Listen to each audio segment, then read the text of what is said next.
Hello everyone, hope you're doing well. I thought I would make a video talking about the Steam sales. Obviously when it comes to War Thunder has some Steam sales going on. They have some packs that are on sale, but all of them are on sale on the Gaijin store, so just pick them up there. The fact is, there's not really much point in picking them up on Steam because you just pay extra, so what is really the point? But in this video, we'll talk about a bunch of other games that are on sale until the 10th of July. And I thought I would kind of just put out my picks and talk about them a little bit. One of the things that has to be understood is I have a second channel. I'll leave a link to it in the description and also the pinned comment.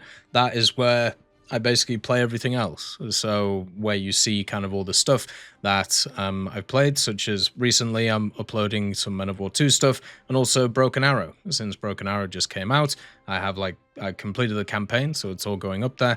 And you can also find all of the games that I talk about today on that channel too. So make sure to check it out as we kind of go. So as always, I hope you enjoy the video, and if there's any games that you want me to play in the future that you'd like to see, let me know so we can sort something out.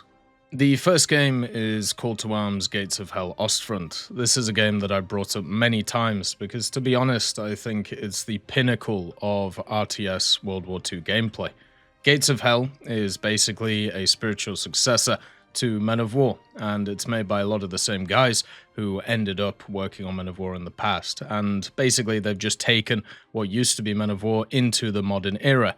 Now you do have Men of War 2 nowadays, which did take it in a slightly different direction, but I would say Gates of Hell is more of a spiritual successor than Men of War 2. Men of War 2, they tried to innovate in a lot of different ways, which were kind of interesting and pretty fun. But if you want the core kind of gameplay experience of the Men of War series, Gates of Hell Ostfront is where it's at. And since it's heavily discounted, and also at the same time, they have discounted a bunch of the DLCs too. Pretty much 50% off all of them, and also recently they just added a free DLC, which is called the Gates of Hell Jubilee. This is a set of missions which are basically from the old games, and they have kind of made them inside of the new Gates of Hell. So you get to relive some of the old memories in the new setup. It's a fantastic World War II strategy game. It has a bunch of different modes, a bunch of different campaign missions, a ton of multiplayer stuff. It has mod support, and also it has an amazing conquest mode. This game really has everything, and really should be played if you're into military FPSs or RTSs, since this also has a third-person / first-person mode as well. Empires of the Undergrowth also makes the list this time. This is 50% off, and it's well worth every minute. Basically, this is an RTS which you control colonies of ants. You have a general campaign where you upgrade different units and also try different strategies. The basic way that the kind of game works is there is a story or a campaign where you are a lab ant. You are kind of controlling an experiment, and you are the ant in it, and you can hear the commentary from the scientists talking about what's going on with the ants, and you kind of learn a little bit from it too. And then you get moved into different labs, and then you do kind of skirmish missions based on what you're using there, and then you do these kind of big boss missions where they throw a bunch of stuff at you where you have to kind of survive. And the commentary in it is fantastic. It's just whimsical and great. The actual kind of just graphics are really nice as well. And there's a bunch of different types of strategies that you can try. I would also say there's quite a lot of replayability in this game because of the fact that there's a lot of different challenges which are based around, you know, the missions that are there. And what this means is you can try and replay missions a bunch of different times, especially with the other upgrades that you've got from, you know, later missions. And it means that you can get more points to upgrade your units to be stronger. And I think that's actually really cool. So overall, it's just a really fun game. There's also another one in the ant area, which is Empire of the Ants. Empire of the Ants is one of the most stunning games that I think I've ever seen in terms of just how it looks. It is only 30% off right now, But if you want a game which is just beautiful, the gameplay itself, I would say, is very much inferior than Empire of the Undergrowth. But if you want a game that literally has the best art ever when it comes to just wandering around as an ant, you have to give this a go. Killing Floor 2 is probably one of the best wave-based FPSs you're going to play. You have this, and then you have a few others in the genre, but I would say Killing Floor 2 is easily the best. The fact that you have a bunch of classes that work well together, the fact that you have a bunch of different dailies that you can do, you have tons of different missions now and tons of different enemies that you can fight, and also, depending on the time of year, they completely change the themes and graphics of all of the different enemies. If you have a bunch of mates, you can obviously play with them, but you can also play solo if you feel like it, or join multiplayer lobbies where people are playing along. This game right now is 90% off, and that is $3 for me. And I have put so many hours into this game, and it's just been fantastic to play. I have 200 hours on record, and I would have played many, many, many more if I had time when it comes to obviously playing games. For me, I really, really enjoyed this game, and I will play it in the future. Killing Floor 3 is supposed to come out in a few months, but they're not going to shut down anything for Killing Floor 2, at least from what I know. I haven't seen anything that says to the contrary, and also Killing Floor 1 still is wandering around right now.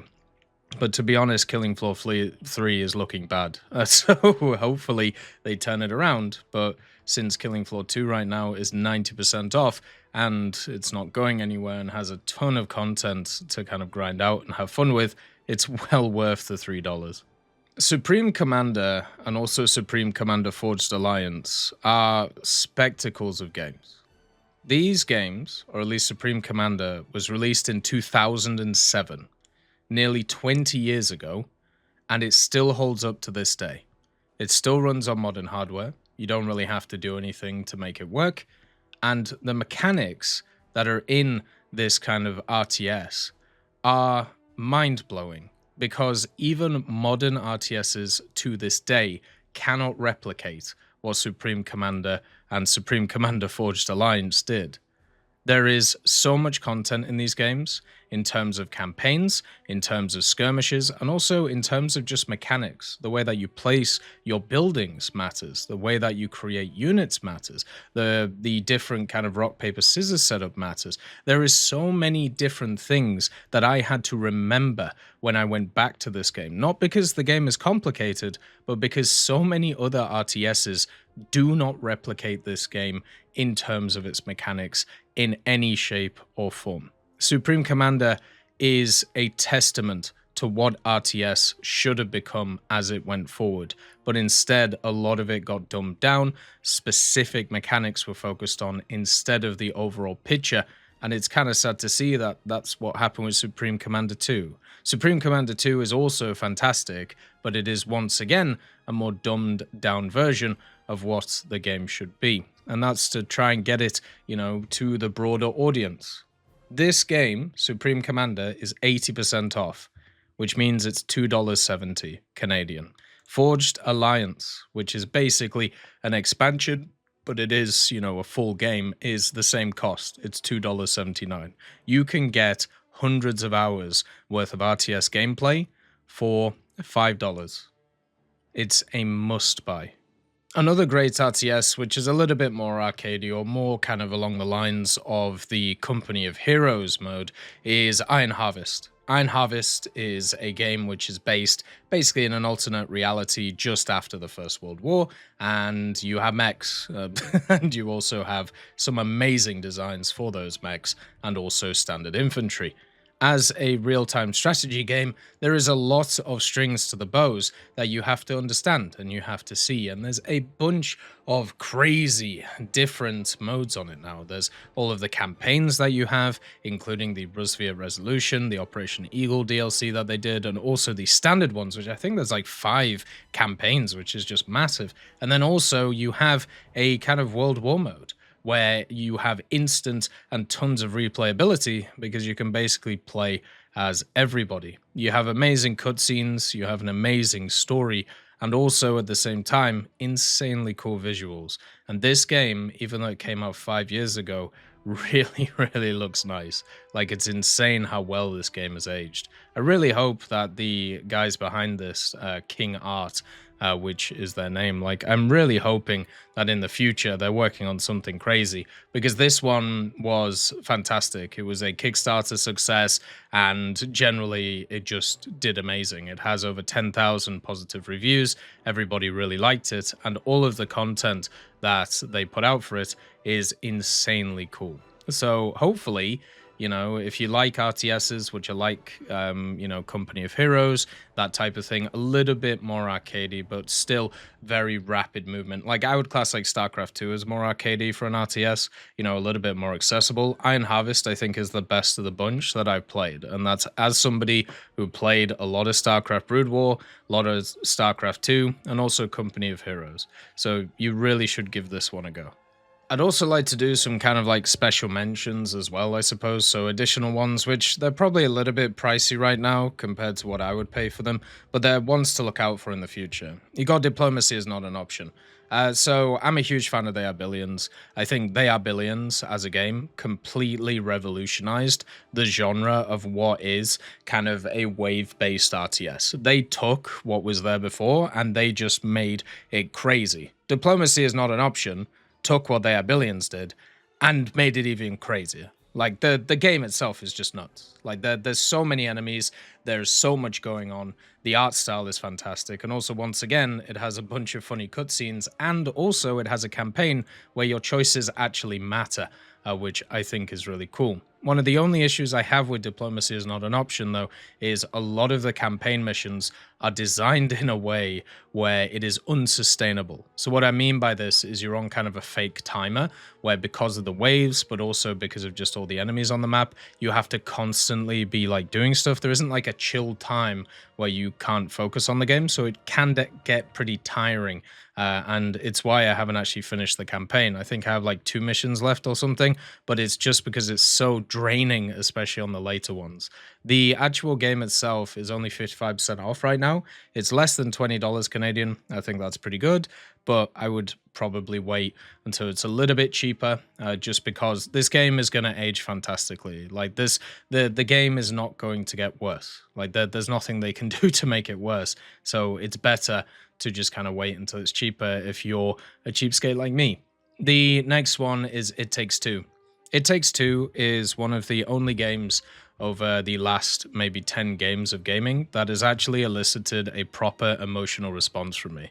And I know that sounds weird, I'm not like a robot, but what I mean is the game and the ending and a lot of it made me feel things that usually games don't do that. Another game that did this for me was In Sound Mind, which I would also recommend. But It Takes Two, if you have like a co-op person that you can play along with, whether it's a loved one, whether it's a significant other, whether it's just a mate, or whether it's just a random person, you will have an amazing time. There's a reason why this won Game of the Year, and it is just really, really nice to kind of play through. And once again, another one that will age fantastically. The new game Split Fiction that just came out, which is from the same developers. Sorry, haven't played it, so not sure about that. But It Takes Two is amazing. It's 75% off, but also at the same time, you can just get it with EA Play on Steam. So one person can get it, and then the other person can get the Friends Pass, which is free. So technically you can both play it for $8. And then you get access to all the other EA Play stuff as well, which is a lot of sports games and a lot of racing games, and also some action adventure games too. I would recommend EA Play. Just pick it up for a month, play all the games on it, and then there you go, right? Like, you're pretty much done, and it's only cost you $8. The other game I would say as well is probably Subnautica. Subnautica, both of them are 50% off right now. The studio behind Subnautica is working on Subnautica 2, and that's supposed to be coming out this year. So that's going to be something that's really fun. Subnautica is a game about exploration, but it's also a game of just amazing visuals. Once again, like, I found it sometimes frustrating, but frustrating for the reasons that you wouldn't generally, worry about, and stuff that's not going to happen to you. So I stream these games, and these games are all about exploration. They're all about seeing things and seeing stuff for the first time and being like, oh my God, what is that? And oh my God, like, how the hell do I deal with that? And the story kind of pushes along with it, and it's just amazing. But the issue with streaming it is people were like, oh, have you seen this yet? Or, oh, have you been here yet? And I'd be like, I don't know what that is. And then it just turned out they just spoiled a bunch of stuff for me. But if you are playing it solo, you're not going to have that issue. This is the type of game that also you don't have to complete. You don't have to follow the story if you don't want to. It's probably a good idea too, because then you get to experience it all. But if I'm honest, you don't have to. You can just explore what's under the sea. The second one is also 50% off below zero, but what I would do is I would pick up the first Subnautica first, and then I would wait until the other one is ready to go, like on the next sale, and then pick that up there, because it might be a little bit cheaper, but it's also like 50% off, so it's 20 bucks. I feel like you could probably wait for a better sale, or it might be in a bunch of bundles, especially when the second one comes out later this year. The last one, which I really want to mention because it's really fun, but it probably isn't worth it right now, which is really sad. It's a game called Thank Goodness You're Here. Now, I'm from a place called Hull. Hull, or Kingston upon Hull, as it's known, is in the north of England. It's in the East Riding of Yorkshire. And Hull is a awful place. I don't know how else to put it. It is just not a nice place to be. I didn't enjoy growing up there. It was pretty barren, and everybody was incredibly depressed. The thing about Thank Goodness You're Here is what it does is it tells a story of a little guy who ends up going to Barnsworth, which is basically a northern English town, and you have to basically solve a bunch of people's issues while trying to find like the mayor of the town. And it's not a long game. It's like 3 or 4 hours. But my God, the amount of references that they threw into the game, the amount of fun and enjoyable little mini games, and also just visuals in the game were just amazing. I really hope this game wins a bunch of awards, and I hope the guys behind it at Cole Super make more stuff, because even though the game wasn't like hugely it wasn't hugely like mechanically heavy, it was just enjoyable and really fun. It reminded me of that Goose game that came out, where basically you play as a goose, and then you have to try and solve like little challenges to try and make stuff go a little bit better. That's basically what Thank Goodness You're Here is, but from Northern England, with all the references from Northern England. Please get it. But as I said, I'm just not sure if it's worth $17, because it literally only took me 3 or 4 hours to complete. I would probably wait for a heavier sale, but just keep it on your radar. That's all the games I want to recommend this time. I tried and changed it up from the last time I recommended games. There's some which are the same, but most are not. So if you are interested in the suggestions, please look them up on Steam. And if you want to see me play through a bunch of them, they're on the second channel, so you can check that out too. Look after yourselves, peace be with you, and let me know what you want to see. And also at the same time, what you're going to play. Because as always, I do like seeing what you guys like as much as you like what I like, because we have pretty much similar interests. Goodbye.